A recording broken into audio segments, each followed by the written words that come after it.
Well, the clock is ticking for Montgomery County residents to get out and clear their sidewalks after yesterday's storm.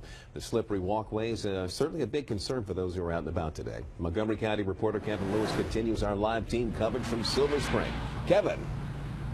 Hi, Leon. Yeah, it's been 21 hours since the snow stopped falling here in Montgomery County, and while that may be the case, it was easy for us to find sidewalks that aren't clear. Take this one, for example. It may be inconvenient for someone my age, but it's flat out dangerous for some older residents. Now, we want you to meet a woman named Diane Caldwell of Silver Spring. Diane contacted 7 on Your Side to complain that the sidewalk she uses to get to her bus stop along Georgia Avenue is totally snow covered. Today, the 71-year-old retired teacher demonstrated how she's turned her mini rolling bag into a crutch to prevent falling. Now, we called Montgomery County to find out who's responsible for clearing this stretch of concrete.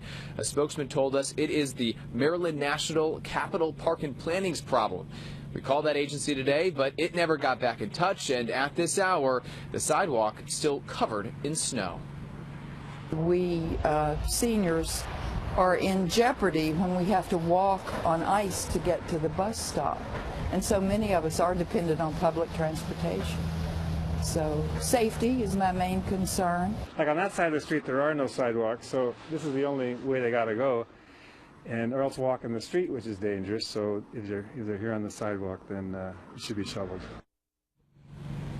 That man you just heard from, he was out front of his home shoveling the sidewalk. If you live in Montgomery County, it's really important you follow suit and do so before you head to bed tonight. I'll tell you why at 6 o'clock. But for now, we are live in Silver Spring. I'm Kevin Lewis, ABC 7 News. Arlington County is getting some help in dealing with a shortage of salt. The county announced it will receive 2,000 additional tons of salt to help clear roads of snow and ice. The first shipment will arrive today from Pittsburgh. The county said that the previous supply wasn't enough to last through the recent snowstorms. Well, the layer of snow and ice that's still out there on the roads continues to cause problems for drivers. Earlier today, several cars got stuck along North Courthouse Road at Route 50 in Arlington. That forced police to close down that stretch of road, but it's since reopened. Arlington County firefighters say they've responded to several accidents this morning. They're urging drivers to slow down and look out for side streets that may be closed or icy. Now, Arlington was not the only county dealing with weather-related accidents. Brianne Carter shows us some other troubled spots. Across Northern Virginia, a slushy, icy, and dangerous mess along the roads this morning. 16th Street, which I drove down, was really well plowed and iced or de-iced. Yeah. So I thought the Highway 66 would be a little bit better. The winter weather mess is likely to blame for this multi-car crash on the Beltway.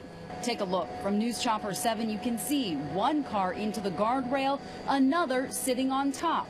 It was a similar scene along 66. Mobile Track 7 caught several drivers stranded in a snow pile, waiting to be towed.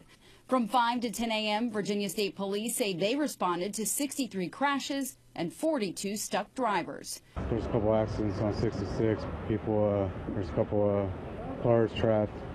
I don't know how they got there, but... After this tractor trailer ended up sideways, VDOT decided to close a section of 95 South. With ice all over the road, the southbound lanes over the Occoquan Bridge were not safe for commuters. Salt trucks were called in. The road was reopened. While some drivers had a tough morning, others say the conditions were what they expected. Looks fine to me. I was out early and roads were fine. In Arlington, Brianne Carter, ABC 7 News.